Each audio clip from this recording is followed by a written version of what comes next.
মানব সভ্যতা ৪,০০০ বছরেরও বেশি সময় ধরে ভয়ানক এক প্রাণঘাতী লড়াই চালিয়ে যাচ্ছে, ক্যান্সারের বিরুদ্ধে লড়াই।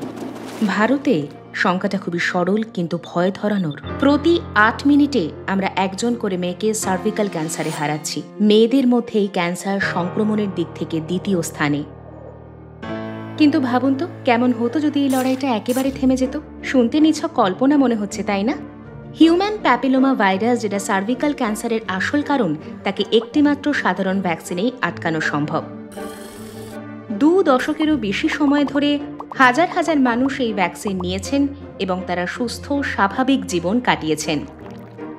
মানুষ এখন সার্ভিক্যাল ক্যান্সারকে নির্মূল করার শক্তিশালী অস্ত্র হাতে পেয়েছে। বাবা মায়েরা এই লড়াই শুরু হওয়ার আগেই থামিয়ে দিতে পারেন। কিভাবে? ৯ থেকে ১৪ বছরের মধ্যে মেয়েদের সার্ভিক্যাল ক্যান্সারের ভ্যাকসিন দিন, কারণ এই সময় তাদের রোগ প্রতিরোধ ক্ষমতা সবচেয়ে সক্রিয় থাকে।